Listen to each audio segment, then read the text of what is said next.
Hello guys, pag-usapan lang natin ang pasabog ng balita. Breaking news nga naman kasi, exclusive nga naman kasi pinag-uusapan ngayon, sina Catherine Bernardo at Ann Curtis ayaw sumugal. Bakit kaya? Ganito ang sinasabi ng bali-balita sa atin patungkol umano kay Catherine Bernardo at Ann Curtis. Baka sa endorsement ng sugal, ayaw nilang pasukan. Yun siguro ang gustong ipaiwatig sa atin ng bali-balita dahil alam naman natin si Ann Curtis at Catherine Bernardo ay hindi sila sumusugal, diba?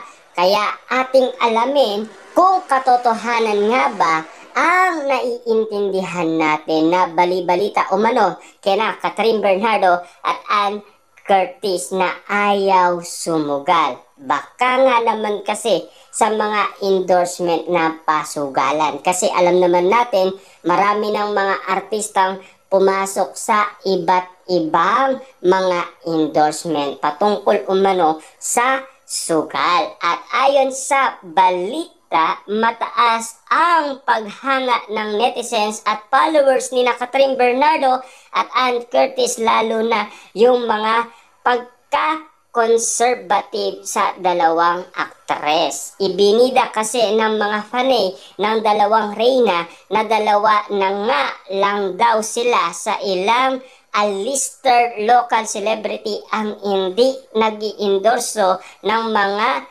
naglipaan online casino o digital gaming apps. Ibig sabihin, yan ang sinasabi nila kung bakit puring-puri sina Catherine Bernardo at Ann Curtis ng mga netizens at mga followers nila.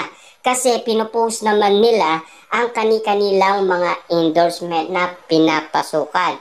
Maliban lamang dahil hindi sila pumapasok sa mga endorsement ng pasugalan tulad ng ibang mga artista. Kaya maraming humanga talaga kina Catherine Bernardo at Ann Curtis. Siyempre alam naman natin, ang iba nga naman kasi siyempre alam naman natin gusto nilang magkaroon ng iba't ibang project. Siyempre si Catherine Bernardo, alam naman natin minamahal siya ng maraming tao. Siyempre meron din nag-aalok sa kanya kasi sikat na sikat yan. Lalong-lalo na si Ann Curtis, marami yan followers sa Instagram. Halos karamihan kasi sa mga sikat at active na mga artista ngayon ay may mga ini-endorsong online casino or digital gaming apps. Pinag-uusapan nga sa X ng mga iniintrigang cyber citizens kung ilang ganitong klaseng endorsement na raw ang tinatanggihan ni Ann at Catherine Bernardo. Hindi nga raw nasisilaw sa milyon-milyon talent fee ang mga idolo nila. Wow, grabe nga naman, no? Talagang ibang klase ang sinasabi ng karamihan. Ibig sabihin, hindi daw talaga nasisilaw sa milyon-milyon talent fee ang idolo nilang sina Catherine Bernardo at Ann Curtis. Napabilib tayo doon ng maraming tao dahil sa tiwala nila kina Catherine Bernardo at Ann Curtis. Kita nyo naman, diba? Kasi sa dami-dami nga naman kasi ng endorsement ni Catherine Bernardo, casino na lang talaga ang wala siya. Bagamat ang nakapartner niya sa Hello Love Again na si Alden Richard, meron din siyang pinasukan na endorsement na sugal. Diba? Kasama niya dito si Julia Barreto. Diba? At ayon pa umano sa bali-balita, komento pa ng netizen, sigurado nga raw sila na ang dalawang aktres ang nasa top of mind awareness ng mga advertiser at advertising agency dahil ang dalawang kapamilya A-lister actress ang dalawa sa mga pinakamaraming followers sa Instagram.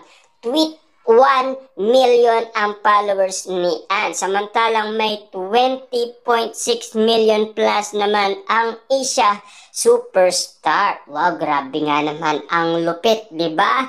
Kaya nga naman kasi ang tinitignan ng karamihan dyan, yung mga followers na nagtitiwala kina Catherine Bernardo at Ann Curtis. Siyempre, milyon-milyon. Kaya si Catherine Bernardo, dumadami ng dumadami ang kanyang mga endorsement. At hindi lang natin alam talaga bakit sa mga pasugalan ay tumatanggi si Catherine Bernardo. Actually, wala naman masama sa pag-iendorso ng nasabing brands dahil trabaho lang iyon sa mga artista. Pero hindi rin talaga maiiwasan sa mga kababahayan natin ang umanga sa mga artistang hindi bet ang ganitong klaseng produktong yun na. Kasi baka nga naman kasi gayahin ng mga followers ni Catherine Bernardo. Kaya nga naman, hindi niya pinapasukan ang ganyan mga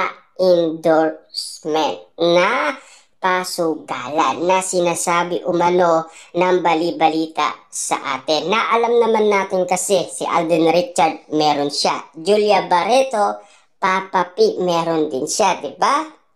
At alam naman natin kasi ang mga ganitong sitwasyon na pinapasukan ng iba't ibang mga artista, yan ay trabaho lamang nila, diba?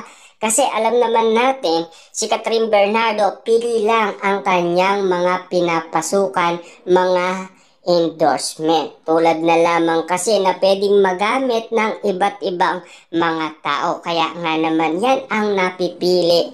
Dahil yan ang tinitingnan kasi ng mga followers, mga netizens at mga sawsawerang kapitbahay. Kaya nga naman kasi napakatindi ng pasabog ng bali-balita patungkol umano kina Catherine Bernardo at Ann Curtis na ayaw sumugal. Kasi talagang hindi naman sumusugal si Catherine Bernardo at Ann Curtis. Kaya naiintindihan na natin na ito ay endorsement na pasugalan na tulad ng casino na brands, di ba? At walang mali sa papasukan kung ganitong sitwasyon dahil yun ay trabaho lamang nila. Kasi ginagamit lang naman kasi ang mga artista para nga naman kasi marami talaga ang mag-download ng ganitong mga palaro na alam naman natin kasi ito ay tatayaka, di ba? Kasi yun ay ayaw siguro ni Catherine Bernardo at Ann